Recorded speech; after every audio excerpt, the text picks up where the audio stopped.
7 दिन बितेपछि मरियम मग्दलिनी र याकुबकी आमा मरियम र सलोमीले सुगन्धित द्रव्य येशूको शरीरमा घस्नलाई किने।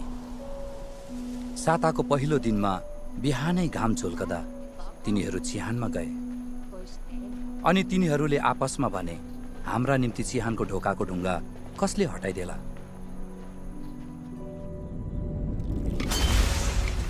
अनि मास्तिर हेर्दा तिनीहरूले चिहानको त्यो ढुङ्गा हटाइराखेको देखे। त्यो ढुङ्गा धेरै ठुलो थियो।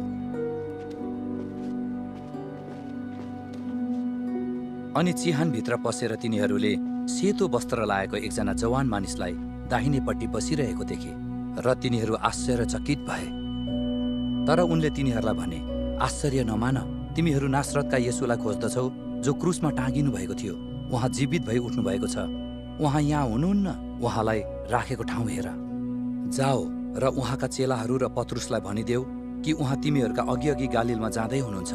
उहाँले तिमीहरूलाई भन्नुभए बमोजिम तिमीहरू उहाँलाई त्यहाँ देख्नेछौ। तिनीहरू निस्केर चिहानबाट दौडे, किनकि डर र आश्चर्यले तिनीहरू कामिरहेका थिए। अनि तिनीहरूले कसैलाई केही भनेनन्, किनकि तिनीहरू डराएका थिए।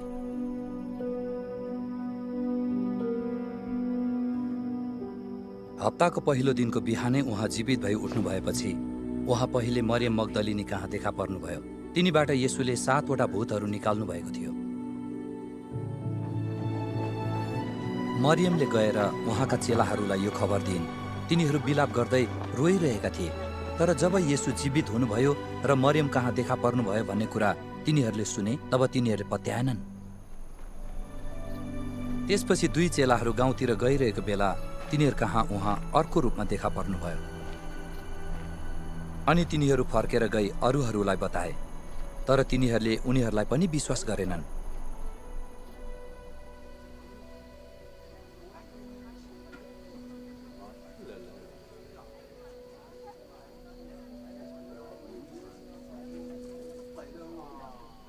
पछिबाट उहाँ 11 चेलाहरू कहाँ तिनीहरू भोजनमा बसेको बेला देखा पर्नुभयो। अनि तिनीहरूको अविश्वास र हृदयका कठोरताका लागि उहाँले तिनीहरूलाई हप्काउनुभयो, किनभने उहाँ मृतकबाट जीवित भई उठ्नु भएपछि उहाँलाई देख्नेहरूका कुरा तिनीहरूले विश्वास गरेका थिएनन्।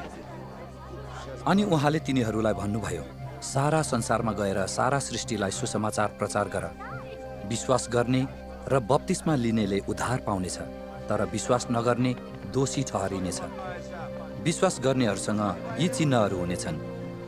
मेरो नाउँमा तिनीहरूले भूतहरू धपाउनेछन्, तिनीहरूले नयाँ भाषाहरूमा बोल्नेछन्, तिनीहरूले सर्पहरू समात्नेछन् र कुनै विषालु कुरा पिए तापनि कुनै किसिमले त्यसले तिनीहरूको हानि गर्ने छैन। तिनीहरूले रोगीहरूमाथि आफ्ना हात राख्नेछन् र तिनीहरू निको हुनेछन्।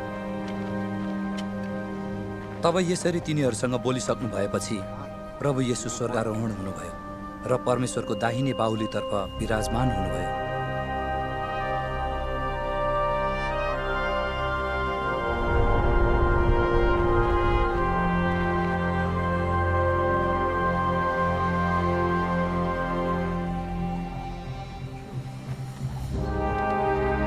अनि ती चेलाहरूले गएर सबै ठाउँमा प्रचार गरे। प्रभुले तिनीहरूका साथमा काम गर्दै रहनुभयो र चिन्हहरूद्वारा वचनलाई सुदृढ पार्नुभयो। आमेन।